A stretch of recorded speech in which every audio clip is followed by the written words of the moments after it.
Yo, what is good? So I'm going to take you through a push session today.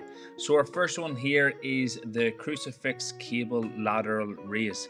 It's actually a tricky one to get set up because you need to make sure the bench is in the middle, you need to make sure the attachments are in line, and everything else will be swimming after that. So it does take a bit of time to get set up, but once you're in it, then we are in it to win it. So for this one here, always think about driving the hands really wide, trying to shorten the side delts. On the way down, we're getting the full stretch and then back up again. Shoulders back, chest big. Always think chest up on this one, so it just keeps the traps out of it and keeps all coming through that lateral head. Make sure you're really working hard on this. Get that intensity right up so you're driving through and getting the most out of the muscle.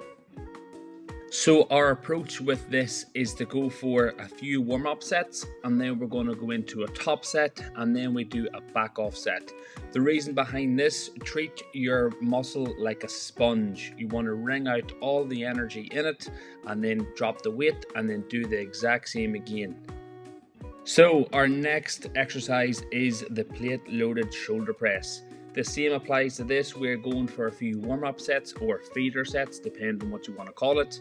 So we're going just for 5 to 6 reps on this first one with a quite light weight, just enough to get the blood flow into the working muscles, and then we will start to load up the bar with a little bit more. So I like to warm up the muscle maybe with 1 or 2 warm-ups, and then the last one is only for 2 reps. This just means that we're priming the joints, we're getting the blood flow in without damaging too much muscle and taking too much energy away from the lift.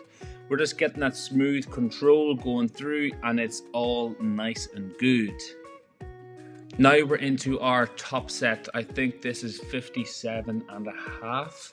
Like, we got her up for 5 reps today. It did get a bit of help on the last one, the spotter, so we don't count that. All we're counting is the clean reps and making sure we're working the muscle to its full capacity. After we hit the top set, we just get into our back off set. So after we take our rest, we drop the weight slightly, and then we're going to go again. So we dropped the weight down to 45, and then now we're going to try and get as many reps out as possible. Pretty sure I got 13 on this one. So we're really trying to empty the tank, work as hard as possible, get all that energy out of the muscle. Always be bringing that to failure. So our next one, we're back on the cables, and this time we're going for a cable chest press. Same again with this one, it is tricky to get set up because we want to make sure you're in line, making sure you're getting good stretch on the pecs for every single set, and then making sure that the cables are also in line with each other. That is the tough one, trying to make sure the handles are together. So same again this, we're going to go for a few feeder sets, a few warm-up sets to really get the blood flow into the chest, making sure it is working nicely, and then we will see how we get on from that. But look how awkward it is to get set up whenever you're doing it on your own. You have to reach across. I feel like Spider-Man in this. You know, in the movie, whenever Spider-Man reaches across and stretches and he's stretching his chest, that's how I feel, just like that. But once we get in, it goes smooth. It's all nice because it is quite light. So I think keep the elbows strong, driving through, squeeze the pecs at the top so you're really working the chest to its full potential. Like I said at the start, we're only going for a few reps on this. Water break in between, so we are getting the muscle working without getting it too fatigued. So after we do our feeder set, we're going to go a little bit heavier, and then we're going to go again. Usually I would do my second feeder set at the same weight I would have done my back off set. So it's a really good way of priming the muscle, getting it used to this heavier weight, and able to just to get a bit more blood flow into the muscle and also get the joints loose as well. So now we're getting into the top set. So ask your spotter for help, or if you don't have a spotter, ask someone else to help you bring this up, because one, it is quite heavy, so you don't want to get injured, and also you can keep some energy for your full set. So whenever you're doing this, nothing else changes. If you do the exact same form, same tempo as you were in the feeder sets, shoulders back, chest big, drive the elbows through. After this, we done a back off set. So now this is the back off set. Pretty sure I got 15, 16 on this one, so you're really emptying the tank. After we finished with the chest press, we moved on to the cable lateral raise. Now for this one, I only done one feeder set, one warm-up set, because the muscle is now warm. So just 5 or 6 reps either side, and then we are good to go.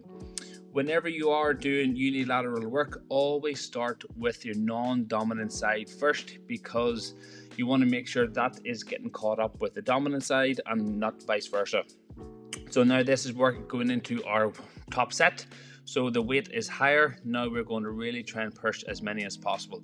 Pretty sure on this one I got 11, so I can definitely move up next week. Usually I go for 8 to 10 reps, any more than that, and I'll increase the weight. So on the working sets, and the back off sets is usually 12 to 15, 15 plus. It depends on what we are going for. But this nice and smooth one really gets the delts going. Highly recommend. Our next one here now, we're hitting the biceps. So the cable arm preacher curl. Okay, so for this one here, you want to really drive the elbow into the pad, keep the shoulder back, keep the wrist nice and strong. So notice that the wrist doesn't flick throughout, it is strong, it is solid, and then we're going to push on from that. So now we're going into our top set. Same again, only one warm-up set on this because the biceps are already warm. So really now working as many as possible. Pretty sure I got 10 on this one, so it was quite nice. You really get a good burn, really good squeeze at the top, which is lovely. And then we moved on to our back offset, yes, and it was just as spicy. Only managed to get 9 on that one, so it'll be sticking for a while. And this is the last one before my camera ran out of battery. So we had a few more after this, but we'll explain the end. So this is the crossbody tricep push down. Single arm push down, whatever you want to call it. So it's really good to really shorten the triceps, get the full stretch, drive the hand down towards your ankles to really squeeze the triceps. After this, I had a superset of hammer curls and overhead tricep extension, but my camera ran out of battery, so it will have to be picked up at the next one. But yeah, if you enjoy this, make sure you like, subscribe, share, do all that YouTube shit, and we will catch up very soon. Good luck.